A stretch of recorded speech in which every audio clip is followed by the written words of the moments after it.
The Eat Like Ruby podcast is not a substitute for professional medical or dietary advice. The advice given in this episode is general in nature and should not be used to treat any medical conditions, health conditions, illnesses, injuries, and/or any nutrition-related conditions, deficiencies, or similar. This podcast is not to be used as or in place of medical advice or dietary advice. Please consult your healthcare professional before implementing any of the advice, information, or protocols discussed in this episode. Hello guys, welcome to the Eat Like Ruby podcast. I am your host, Ruby Fraser, sports nutritionist, personal trainer, online educator, all of the things. I am here today doing an episode by myself and we're going to talk about training.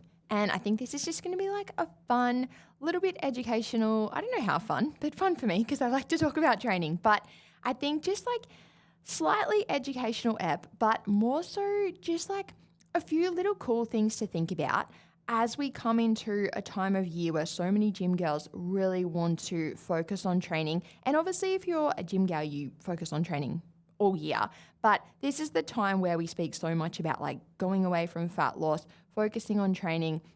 If you want to build your shape and build your physique, this is such a great time to do so. If you want to focus on just training and performance and hitting PBs and hitting lifts, such a cool time to do so. So I really want to speak about just like a few cool things to think about if you're coming into that phase, if you're coming into that era. And the one thing I'll say here, guys, is especially if you're quite new here or you're like just getting into the podcast, we did a few episodes at the start of this year to really kind of like explain training and break down training and the science of it and what's happening and everything like that. So I'm not going to get into that today because we can't talk about the same shit every week, even though we kind of do. But I don't want to sit here and kind of explain the basics and the foundations. That's why I did it at the start of the year. So people can go back to those if they need to. Obviously, if you're a regular listener or you've been binging the pod, that's awesome. I hope you learned a lot back in those episodes. And then today we're going to touch on like a few more, I guess you'd say like finer details of training. Like if you know all that stuff that we've already covered, now it's like, oh, let's have a think about and have a little look at some other things. So if you're new and or you feel quite lost with training and you're sort of spinning your wheels in the gym and you're like, I just go to gym, I walk around, I don't know what I'm doing, I've got no structure to my training. If you don't understand the term structured progressive training, and you can't say for sure that you have structured progressive training in place, you want to go back and listen to those episodes. And I think that was about episode 110 through to around 115. We covered it for a few weeks. If you listen to those, you'll be able to move past not having structured progressive training in place. You'll understand that. You can get it in place. You can come to an episode like this and you can learn a bit more. So for my gym gals, this is a great episode to learn a bit more. So I'm feeling quite chill today. If you're a regular listener, you'll know sometimes I get a little bit fired up. I don't think I'm going to be fired up today because this is just like cool stuff. You know, sometimes we do those episodes where people can feel like a little bit attacked, which we know I always try and attack with love, but I don't think today's going to be one of those. So if you're sitting on edge thinking, what the hell is she going to throw down today? I'm just going to throw down some really helpful stuff that I think it'll be like helpful, a little bit educational, but even if you know a lot about training and you've got good training in place, this is almost just like a few other ways we could look at things and even a few other ways we could do things. And we've been doing some of these things in Eat Like Ruby lately, or like with some of my long-term girls have been doing this for a while. And the little thing I want to point out there is, like I always say, there's no right or wrong and there's no one way to do things. Obviously, we talk about like the facts and the science and like I said before, like the structure and things we kind of want to make sure we understand and have in place. But then there's so many ways we can tweak training and we can focus on different things in different times. And I just think this is going to be like a cool episode to focus on some other things that we've kind of maybe touched on before, but we'll see where it goes. So we've been doing some of this stuff with our strong gals and Eat Like Ruby, who are like the gym gals I spoke about before that really want to spend this time of year focusing on building shape and performance and lifts and all those things. I look at all this stuff always with my one-on-one gals to just tweak and set up the best shit to suit them, obviously. So I think one thing to look at first here, and some people might be in this position or some people might have transcended this because we've been speaking so much and teaching so much lately.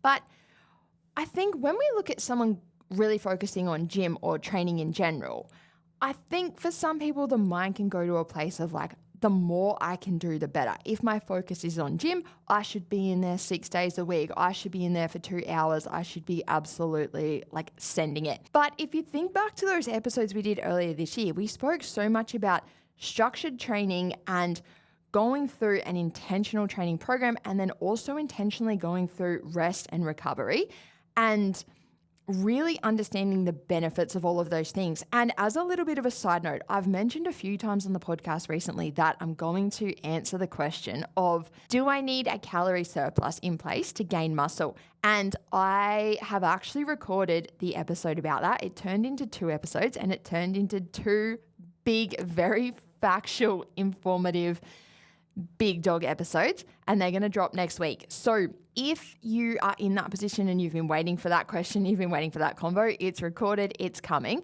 And I think it'd be so cool to obviously listen to this episode today, and we're going to talk a bit about training with that episode next week, or those 2 episodes that it ended up being of, do I need a calorie surplus in place to gain muscle?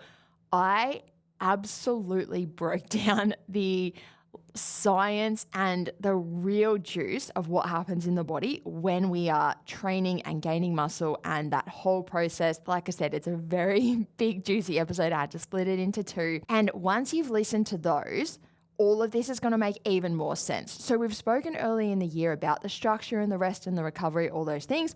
Next week, we're going to speak about the legit science and the breakdown of what is happening in that recovery process and what happens when we train and everything like that.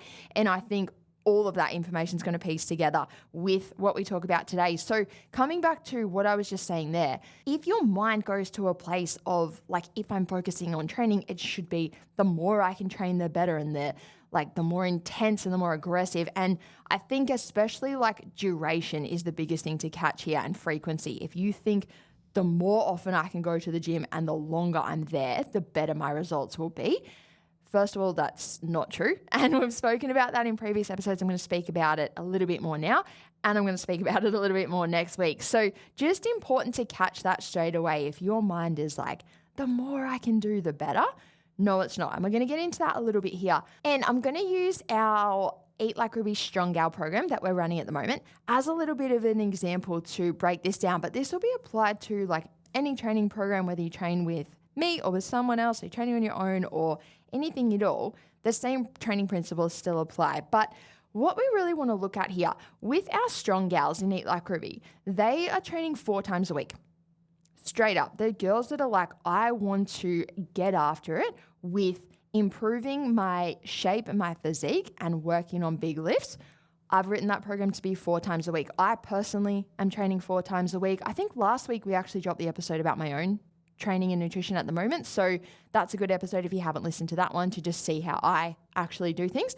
But the 4 sessions a week are very intentional, because if we think about wanting structured progressive training in place, and then we think about wanting to recover from that structured progressive training, if we're going into the gym, let's just say, for example, Monday, Tuesday, Thursday, Friday, if we go in Monday and hit like a pretty solid lower body session, and then we go Tuesday and we hit pretty solid upper body, it makes absolute sense to rest on Wednesday.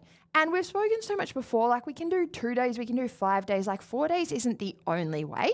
But I think people hear 4 days and they think like, oh, surely that's not enough. Surely I should do more. Or like 4 could be good, but then 5 must be great. If we come back to that week scenario of someone that's hit it hard on Monday and Tuesday, and then you get to Wednesday, you want to have hit gym hard enough and trained hard enough for your legs to be a little bit sore, whether they're actually sore and you can feel it, or they're just going through that breakdown and recover process like we've spoken about before. If we think about going to gym Monday morning, you go back a Wednesday morning, it's 48 hours later. That's a pretty quick turnaround. And if we keep looking at that week, let's say we do go Monday, Tuesday, we have a rest day Wednesday, we go back Thursday, we hit. If we look at Strong Gal, they're doing 4 days. I'll come back to this in a sec, but they're doing 4 days where there's a big lower, a big upper, and then there's 2 sessions that are a little bit of a mix, which is really cool. I think that's like a little bit of a spicy change, because I think some people get really fixed on like upper and lower days only. And I think it can be cool to mix that up a little bit. But if we think about them going Monday lower, Tuesday upper, and obviously you can adjust this a little bit to suit you. But then if you rest on that third day, you go back Thursday and you're going to hit a little bit of lower and upper again. And then if we go Friday or Saturday for that fourth session, just as a little bit of a side note, doing upper and lower in the third session and then doing some upper and lower in the fourth session, it's very intentionally structured. If we think about upper board, we've got back, we've got chest, we've got shoulders, we've got biceps, we've got triceps, like we've got a lot going on there. So even though we can look at that and go, oh, it's quote upper body 2 days in a row, it's very different parts of the upper body, very intentionally. Same with lower. If we think about lower board, we've got quads, hammies, calves, glutes. Obviously, we can push weight, we can pull weight. We've spoken about so many of these things before. So even if we look at a session, we go like, oh, there's like we're hitting lower body really close together. It's very different lower body and it's very intentionally structured. So that's a little bit of a side note. But coming back to the 4 days, if we think about someone doing that solid lower sesh, solid upper sesh, and then those 2 combo sessions, you absolutely want to make sure you've got good rest days in between that. So you might set that up, like I said, Monday, Tuesday, Thursday, Friday, Monday, Tuesday, Thursday, Saturday, whatever suits you. But if we think about an alternative where someone thinks the more I can train, the better, if they were to go like Monday, Tuesday, Wednesday, Thursday, Friday, Saturday, first of all, like there's only so many things you can train without it starting to get conflicting. Like you don't want to hit the same muscle on Monday and Tuesday and Wednesday and Friday and Saturday. Like you want to hit that muscle hard enough and well enough, and I'm going to come back to that in a second, but you want to hit that hard enough and well enough to go through that muscle breakdown process and have it rebuild and recover. We're going to speak about that a lot next week. We've touched on it briefly before. I hope everyone's sort of starting to understand that concept, but that should be the thing that clocks in your mind. If you think like, surely the more I go, the better, you want to bring it back and go, well, no, if I know that the point of going to gym is to train well enough and hard enough that I start to break down my muscle fibers, which like I always want to remind people is a good thing. And then they go through that recovery process, and the recovery process is where they're rebuilding and repairing and recovering.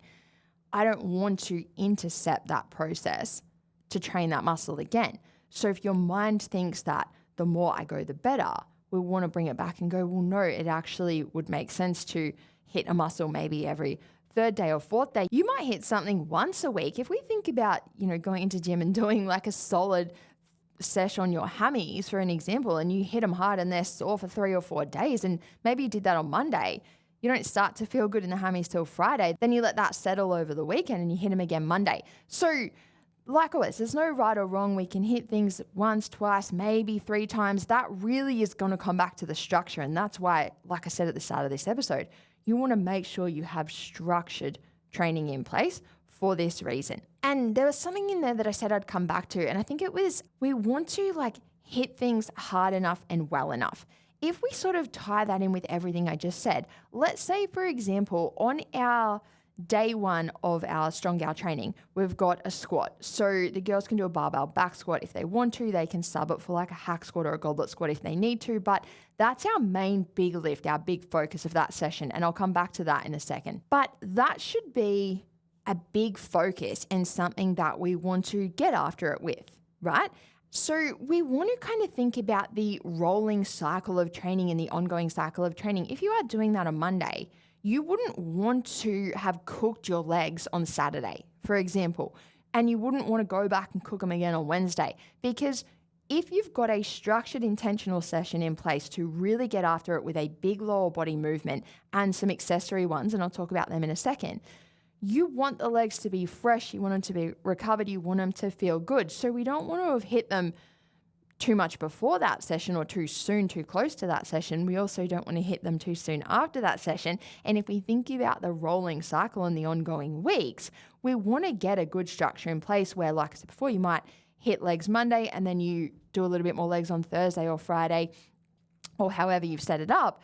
And then you look at that cycle and you are sort of hitting it every 3rd or 4th days. Doesn't make sense to do so because one's just going to impede the other. If you're hitting it too often, that session's going to be affected by the last one. That session's going to affect the next one. And then we start to look at like quantity instead of quality. And that's such a really important thing to catch. And this is one place where we absolutely want to look at quality instead of quantity when it comes to training. You want that good quality, structured, intentional session that you can absolutely nail. You can know that it's been written to absolutely optimize your progress and your goals and your results. And then you can give it your all, and then you can walk away, and then you can be fresh and ready for the next one. Quality over quantity. If you take nothing else from this episode, and if you learn nothing else about training from me, we want quality training. And to me, quality training is structured progressive training. So we want that in place instead of just how often can I go, the more I can hit this body part, the better, etc. And one thing I said in there was we've got the big lift of the squat, for example, on the Monday, and then we've got a few accessory movements. If we break that down a little bit, a big lift is usually a compound movement. A compound movement is something that, like the technical term for a compound movement is that we use multiple joints. But really when we think about it, it's like using multiple joints, multiple muscles. If we think about a squat, for example, we're going to work quads, glutes, hammies are going to kick in, even like our core. Like there's a lot that's going to contribute to that, as opposed to something like a cable kickback is just going to work the glutes. Like we're not going to hit multiple joints and multiple muscles. And then if we really think about it, this is where we often just talk about a quote big lift being something that is going to work a lot of muscles and really sort of work the body, compared to just isolating one little muscle in a smaller movement like a kickback, or even like a bicep curl is a really good example. If we think about a bicep curl, the whole rest of the body is still, we're not using lots of muscles, lots of joints and getting our whole body behind it. We're isolating the bicep. So coming back to the program and what I was saying, when we look at a session like this where we've got a quote big lift and then we bring in a few accessory movements, the aim behind that and the structure and the intention behind that is we have that big lift to, I like to put them in there. Obviously, if we think about something like a squat, like I said, you're going to work quads, glutes, bit of hammies, like that's such a beneficial exercise to build the lower body. We can't deny that for a second. But I think it's also a really cool exercise, and most big lifts are, that we can mentally get really keen for and get excited for. I think that's probably like a love-hate thing. I think when we see big lifts, we're like, oh my God, I got to psych myself up for this lift. But if we think about a girl who has, or anyone, but obviously we work with girls in it like Ruby. If we think about a gym gal who has made the decision to really focus on training and performance and lifts, especially at this time of year, it's exciting to have something in your program where you're like, this is the big dog, this is the big lift. Mentally, I need to get myself psyched up for this. I got to get behind it. I know that there's huge physical payoff to this movement, but it's also just cool to, I think it is cool to feel like a big dog doing a big lift, but then also watch yourself progress through that lift. If we think about big lifts like squat, bench, even hip thrust, I would call a big lift these days, obviously deadlifts, overhead press. These are things that we can really progress with in terms of weight. We can get better at technique, which I could talk about all day. But when we've nailed the technique and we know we're doing these things well, it's exciting to build up the weight. And it's such a cool feeling. If you think about a female, especially if we stop for a second, think about females that maybe at one point felt like a real lost soul just wandering around the gym. Think about then, like putting a loaded barbell on your back or on a bench press or doing a deadlift or anything and just being like, I'm a big dog lifting this big weight. I think that's so empowering. That's such a cool feeling. And that's why I'm such an advocate of strength training. Obviously, there's so many physical benefits, but I think mentally it can just be so empowering. And I watch women go from that process, like I just said, where you feel like a bit of a lost soul just wandering around the gym doing sit-ups. And then you're like, I don't have time for sit-ups. I'm getting after it in the squat rack. I think that's really cool. So coming back to the actual sessions, if we have a big movement like that, it can be quite taxing physically and mentally in a good way. I think it's cool to psych ourselves up and have that be quite taxing. And then we look at the rest of the session and we've got a few sort of smaller, easier movements. Again, physically easier on the body, but I think mentally as well. If we see a program, and I think all my Eat Like Ruby girls are going to relate, when you look at your program, you see things like the barbell lifts or the big lifts where you know that it's going to be physically hard for you, but you're also like, oh my God, I've got to set up the bar. I've got to get everything set up. Like it's just quite a big process compared to other things. I think when we see that lift and we do that lift and then we look at the rest of our session and we go, oh my God, it's just like cables and machines and dumbbells. Oh, thank God. And that's very intentional on my part. I think if we had 5 big dog barbell exercises, first of all, you'll probably feel like you've been hit by a truck. But second of all, mentally, that is huge to psych yourself up for and to work through. If you work through those and then you're like, I've done 3, but I've got 3 to go, that's huge. And I think we can't physically keep our energy for that, and we can't mentally keep our energy for that many exercises. So I'm a little bit off topic, but I think it's cool if you're a gym girl to kind of think about that and be like, yeah, my mind does kind of like go in different places when I see different exercises in my program. That's quite intentional. And we kind of want to work with that. We want to see those big lifts and go, shit, I've got to turn it on here. And then we want to look at the rest and go, okay, this is good. I can do this. And that's very much the structure that I've written Strong Gal with. And it's the structure that I use for my own training. It's the structure that I use for my elites, my one-on-one girls. We want to focus on something and get a real bang for the buck exercise with physical results and feel like a big dog. And then we want to look and go, okay, cool, what supports that really well? And like I said before, I'll use our Strong Gal program as the example. If we look at that first session, the big focus is the squat. And then we've got 3 other exercises alongside that squat. We've got a step down, we've got a calves hip thrust, and we've got leg curls. I'm going to come back to those exercises in a second, but one thing I want to look at here is we've got 4 exercises. We've got a big dog squat. We've got some glute work on the cables. We've got the calves hip thrust, a little bit more glute work. We've got some hammy work on the hammy curls. I think it can be so beneficial to have phases. And like I said last week, I've been doing this with myself, phases of programming where we scale back the amount of exercises. I think in a program, we can have anywhere from in a session in a program, we can have anywhere from 3 to 6, maybe 7 exercises if there's a few really small things in there. But even then, I think 7 is pushing it. And this is not to be confused with warm-up stuff, but if we're looking at the actual movements and exercises in a session, I think anything from 3 to 6 is the sweet spot. And I think really around that 4 to 5 mark is the real sweet spot.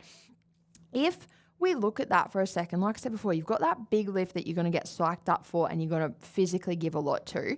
Then if we look and we go, I've just got 3 more things, I'm even so intentional to go, okay, the last one, hammy curl, we either use a seated hammy curl or a laying hammy curl. I think even subconsciously, our mind is like, oh, thank God I'm sitting down or laying down. Right? And so we look at a session where it's like, okay, cool, I've got this one big dog lift. I've got the next 2 things, step down and then hip thrust, bit more glute work, bit more quad work, a little bit on the step down, but quite easy to set up, quite easy to do. Even the calves hip thrust I did very intentionally instead of a big dog hip thrust because we normally go a little bit lighter. People sometimes do them on the Smith machine or the hip thrust machine. You can absolutely use the barbell. I use the barbell, but it just tends to be not as taxing as a big dog hip thrust. And then if we think about that last one, like I said, being literally sitting down or laying down for the hammies, that's quite a short, sharp session, but it's a very structured, very intentional session. Big dog lift that's worked the quads, hammies, glutes, big yes. If you've got lower body goals, they've just been hit right there. We come into some more isolated work on the glutes, hammies. These are always things people want to work on. And obviously then when we look at lower body, we've got quads, we've got calves, but then like I said, we've got other sessions later in the week where we're going to come back to lower body again. So the reason I'm talking about this specific session and what I want to point out here is, again, I think people can look around the gym and just go, well, if I've got lower body goals, I should squat and deadlift and use a leg press and do hip thrust and then use a booty machine, go on the leg extension, get on the leg curl. Shit, I forgot my calves. All of a sudden you're like, I've just done 8 or 9 exercises. Again, think about the first exercise or the first few being taxing and draining physically and mentally. And then imagine looking at a program and being like, I've got 7 or 8 exercises to go. If I'm doing 3, maybe 4 sets of things, I've got freaking 25 sets to go. That's gnarly. And then if we look at unilateral work, like single leg work or single arm work, anything on a single leg turns 3 sets into 6. So if you're looking at 25 sets to go and then you realize, shit, 3 of them are unilateral. Okay, now I've got friggin' 34 sets to go. It's gnarly, it's wild. And I think we can't deliver on a session like that. We don't need to. if we think about quality training, if we bring it back to the session we're talking about here with the 4 movements, if we have absolutely sent it with our squat, right? And we've worked the quads, hammies, glutes right there, and then we go through the rest of that session and we hit those things a bit more. They're done. They're hit. We don't need to keep lapping the gym, finding machines to hit them even more. If we bring it back to the point of training, breaking down the muscle fibers, if you've lifted hard enough and well enough in those sessions, and I'm going to talk about that in a sec, if you've lifted hard enough and well enough on those movements, I should say, you don't need to do 17 more movements. You've done it. So I just think it's important to understand that process and then really come back and go, does it make sense to do a million random exercises for the sake of quantity, or does it make sense to do 4 or 5 really good ones for quality? And there's a couple little more things I want to touch on. I feel like I've kind of said, I'll come back to that, and then I've gone in a million directions. But another thing I want to touch on, we've spoken about this back in those training episodes at the start of the year, but it's looking at a 10-week program, or however long your program is, but in Eat Like Ruby, we're doing 10, and understanding that we want progression in place, like I keep saying. So when we look at going into a 10-week program and going into week 1, we want to be mindful that we want to progress over those 10 weeks. So we don't want to walk into session 1 and be like, I'm going to give this everything I've got. We want to use those first few weeks of a program to find the sweet spot with weight, make sure our technique is absolutely on point, make sure our range is on point. If I do a really quick summary of what we spoke about earlier in the year, if we've got a 10-week program, let's look at the squat, for example, because this is a perfect example of where we should be doing this. If we are doing a big dog squat, whether you're doing a barbell back squat, whether you've taken it to the hack squat, maybe goblet squat, if you're focusing on that being the big lift of that session, the very first thing you want to do is make sure you're doing it right. We do not want to load a big dog lift with shit technique. It is literally a one-way ticket to injury. If we think about loading a big lift and getting your whole body behind a weight, and if we think about a back squat, perfect example, you're literally loading your spine. You want to know you're doing that right. So we want those initial weeks of a program to be like, I'm going to find the sweet spot with a weight where I can move that weight well. It's not too challenging. It's not too crazy. I always advise we want to sort of find that like 6 to 7 out of 10 weight, and we want to nail the technique and nail the range. Even if I cannot stress enough and get through to you about technique and injury and safety, think about the benefit of training. You want to know that your range and your technique are solid so that you're actually making the most of your program and it's actually worth it. I've said this before, but we look at women who get up early to go to the gym before they get kids ready for school, or you go to work, or you study, or you do night shift, you do all these things, and you're busting your ass to go to the effort to go to gym as well. You want to know that you're doing it right. You do not want to go to that effort and then find out, oh my God, I've had shit technique the whole time. I'm not going low enough. I'm not positioning my hips right. I'm not positioning my neck right. And the thing I'll say there, guys, obviously the first thing that we look at with technique is safety. Straight away, we want to look and go, is this safe? Are you doing anything that's unsafe that we need to change straight away? I think so many people have been training long enough that they know that they're quite good on that front. They're like, I know that safety-wise I'm good. I'm not doing anything stupid, right? Which is cool. But I think then people are like, so I don't need to film or get my technique checked or ever look at this again. Literally, I said this about myself in an episode a few weeks ago, where I've literally been training for 17 years. I've been a trainer. I became a qualified trainer in 2008. Like nearly 20 years I've been a trainer for, which is wild. But if we think about that, like I should absolutely have good technique and I should know that it's on point and everything should be sweet. I filmed my hack squat and straight away saw that my foot position wasn't great. My range was a little bit off, but more so than anything, my momentum was terrible. Like I was bouncing in and out of this hack squat. I am someone that, quote, should have all the answers, shouldn't need feedback. If we think about anyone, and I'm going to side note in my side note here, if you do not get your technique checked, I would ask, do you think you're too good for feedback? Do you think you are so good at something that you don't need any feedback? I'm pausing for effect. anyone who wants to excel at anything in life is open to feedback. If you've hit the point where you're like, I don't need feedback, I'd check that big time. Because then bring it back to, are you just ripping yourself off from getting way better results? You might know that you don't need feedback because safety-wise you're good, injury-wise you're good, but what if you're just doing something not optimally and you're going out of your way to go to gym, you buy training programs, you get down there, you go when you don't feel like it, like you're doing the work. I'll applaud the work, absolutely. But what if you're not making the most of that work and you're like, no, I'm good, I don't need feedback. And then bring it back to me. It's like I said before, I should have all the answers. I shouldn't need feedback, but I do. So I would even ask yourself, do I think I'm better than Rubes? And if you do, go off. But honestly, like, think about that. Why do you think that you don't need feedback to make sure that you're making the most of your training?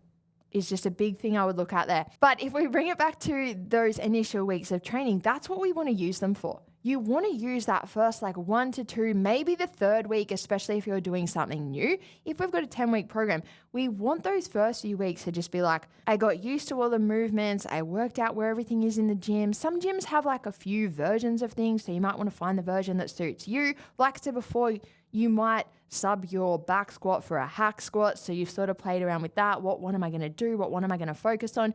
Use those initial weeks for that and for getting the technique of that lift right. Once you've picked your movement, picked your machine, you know what you're going to lock in. You want to know that you're doing it right.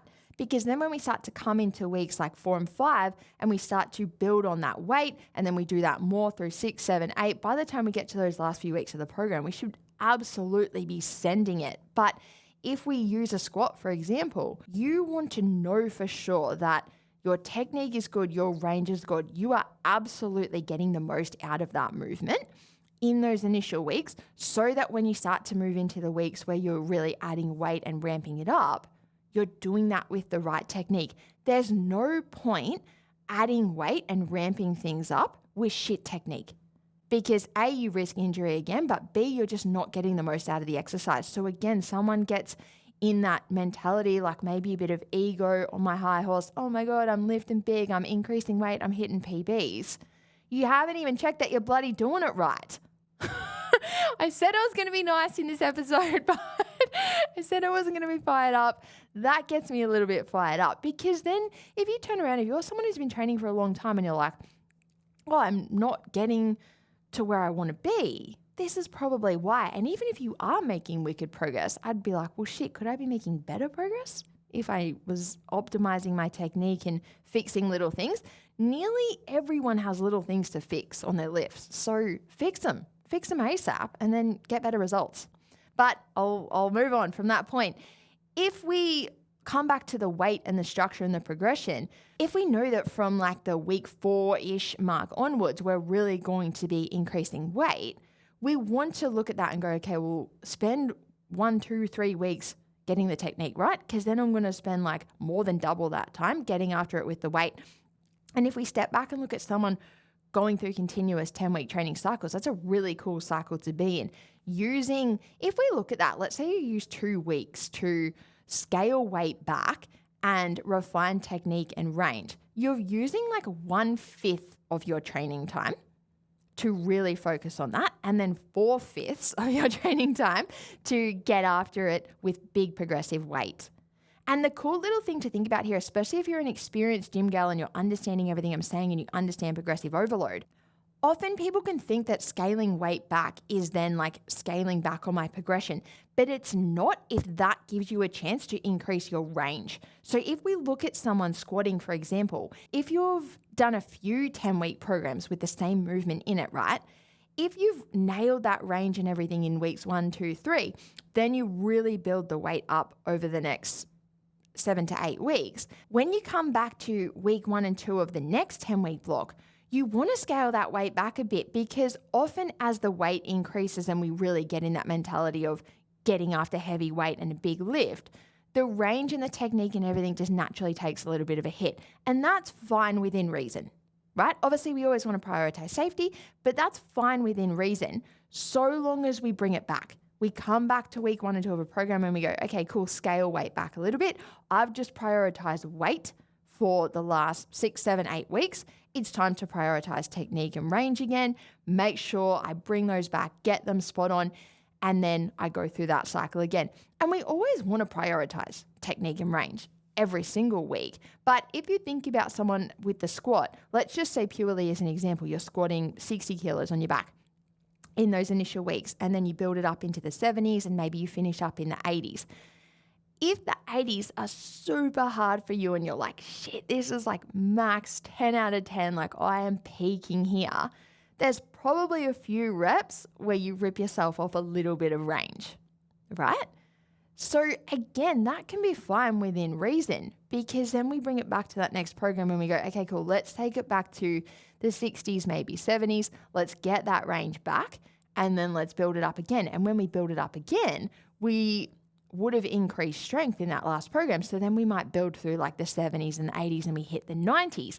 And then the 90s might take a little bit of a hit with the range in those last few weeks. So we bring it back again when we start the next program. We refine that range and technique. We start to build it up again. And maybe you hit a hundo in that third training block, but you've always brought it back to correcting any little things that might start to slip as the weight goes up. If we think about a program where it's just like weight up, if when you started to hit like those 80s in that first training block, if your range started to take a little bit of a hit, but all you did was focus on weight and then go, I need to get to the 90s, I need to get to 100, you're carrying that now shitty range up into those bigger weights. You've never brought it back and fixed it. So, I mean, there's a whole nother side to that where physically we want to give the body a break to deload and rest and recover and all those things. But even if we ignore that for a second, that would be a whole nother topic. But even if we just look at you wanting to make the most of your training, you don't want to be so focused on one element that the others go to shit. So I feel like I've gone so far into this topic, I wasn't even planning on it, but I think it's still really beneficial. And the real point, the reason I brought this all up in the first place is because we just want to think about going into a new phase or a new program like this and think, use the initial weeks in this way. Use the overall program and the structure and everything in the way that Rubes just said, but use these initial weeks. Don't just be like, oh my God, it's week 1. I'm going balls to the wall as heavy as I can. It's muscle gain time. It's strong gal time. I'm getting after it. The best way to get after it is progression over time, not balls to the wall on day 1, because you probably rip yourself off of actual benefits. If your technique is not good, you'll probably find you're frigging cooked by week 3, and you'll find it's really hard to progress. Where do you go? If you go 10 out of 10 on week 1, where do you go from there? So really bring it back to smart, structured, intentional, progressive training over time. And there's one more little thing I want to touch on, kind of ties into all that, I think, perfectly. This is something I've been doing with my own training and I have been absolutely loving it. This is something I've been doing with a lot of my gals. And this is kind of what I was saying at the start of the episode, where no way is right or wrong. We can do things one way, we can switch it up and do it another way. What I'm talking about here is keeping our reps and sets the same for the whole program and progressing with weight only. And what I mean when I say keeping our reps and sets the same is not intentionally prescribing more. So we can do more, especially reps, and I'll talk about that in a second. But if we think about a progressive program, the way we can progress with volume is reps times sets times weight. So we can increase reps or sets or weight to increase our total training volume. One thing, like I said, I've been doing with myself and I've absolutely loved it, is keeping my rep and set prescription the same for the entire 10-week program and just progressing with weight. So if we look at something like the squat, for example, if we had that as a big lift where maybe we're prescribing 6 to 10 reps, right? 3 sets after warm-up. So if you're in Strong Gal, if you're in Eat Like Ruby, you'll know there's warm-ups. But then if we're looking at our working sets, if we had 3 working sets, 6 to 10 reps, keeping it at 3 sets of 6 to 10 reps for the whole 10-week program and focusing on gradually increasing the weight. The alternative, if people don't know, is that you might have a program that starts with 3 sets of 6 to 10 reps, and then it goes 3 sets of 8 to 12 reps. And then eventually we bring in a 4th set and maybe we go to 15 reps. That's just an example. But if we come back to the fact that we can progress through reps or sets or weight, that's a perfect example of how we do so. in this scenario that I'm talking about, what I've been doing with myself and lots of my gals is keeping those reps and sets the same and just focusing on increasing weight. I have found this mentally so beneficial. So beneficial. And what I said before, I'm kind of going to zigzag a little bit here, guys. Stay with me. It'll all come together. But what I said before is we keep the prescription the same. So if the reps were 6 to 10, we keep that the same every time. But when I'm personally doing the session, let's just say, I'm trying to think of an example of one of my own training. I'm a big hack squatter. I love the hack squat. Hate the hack squat. But I've been hack squatting as my main lift on one of my lower body days at the moment. And I've got 6 to 10 reps, 4 sets. It's a bit saucy, but 4 sets, 6 to 10 reps. And I was doing around 50 kilos. So when I'm on there, I'm like, okay, cool. 6 to 10 reps. I've got my 50 on. Let's see how I go. If I can get to 10, awesome, right? If I needed to stop at 7 or 8, that's totally fine. It's 6 to 10. But if I get to 10, then I'll jump off and go, do I think I can go to 52? Do I think I can go to 55? Do I think 50 was that insanely hard? And then I go into that next set. Maybe I've added a bit more weight. Maybe I haven't. And again, I'm aiming for that 6 to 10. Maybe because I'm getting fatigued as time goes on, maybe I only hit 8 or 9. Maybe I did up the weight, so I've only hit 6 or 7. So the reps can be different, but they're not getting prescribed differently. And then finding myself in a position where it's like week 4, now I have to do 12. By week 6, I'm doing 15. Keeping it at that exact same rep prescription the whole time, keeping it at that set prescription the whole time, and just focusing on, can I get more weight on this hack squat? Or can I, if I was sitting around the 6 to 7 rep mark on a certain weight, can I get up to 8 reps? Then can I get up to 9? Can I get up to 10? If I'm doing 10 reps at a weight, then questioning, could I get a bit more weight on here? Instead of questioning, can I go to 12? And I've found this so mentally refreshing and beneficial because I think so many girls can relate to opening your session as you get towards the end of a program and going, oh my God, there's more sets. Oh my God, there's more reps. And mentally that can be quite taxing. It can be cool. It can be motivating. So like I said before, that's not wrong. We've written so many programs like that. We have a lot of our Eat Like Ruby programs written like that. But I think it's cool to look at this other option as well at times and just go, if I know that those reps and sets are just going to stay still the whole time, I'm just focused on working in that rep range and increasing weight in that rep range. I just think that's really cool. And if we kind of tie that in with what I was saying before, how to use a 10-week program, if we've got a 10-week program where we know the reps and the sets are going to stay the same the whole time, again, think about what I said before. We want to come into week 1 and go, okay, cool. I want to find like a moderate-ish weight while I do those reps and sets. If we use myself, again, the example of the hack squat, I might bring that back to like a weight in the 40s and just be like, I'm just going to find this moderate weight. I'm going to make sure my range is really deep. It's really good. I'm not doing that bouncy thing I've been doing. My positioning's really good. That's awesome.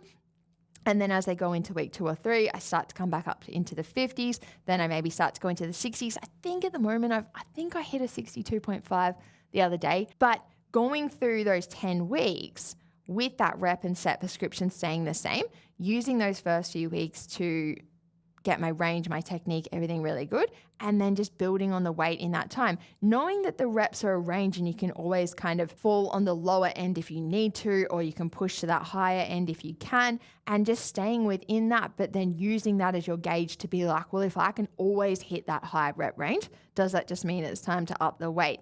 If I do up the weight, do I need to scale back to that low end of the rep range? I think it's cool to be open-minded with that as well. I think a lot of people, this is a weird one because I think some people get into that mindset of like, I'm a perfectionist, so I have to hit X amount of weight.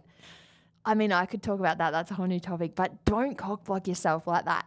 Don't be like, I have to hit X amount of reps, or I have to match this, or I have to match that. Bring it back to the fact that we want progression in place and we want to push the body to the point of adaptation. So if on the day that for you looks like hitting 1 more rep than last week or 1 less rep than last week, you've added weight, you haven't, like that's going to be different over time.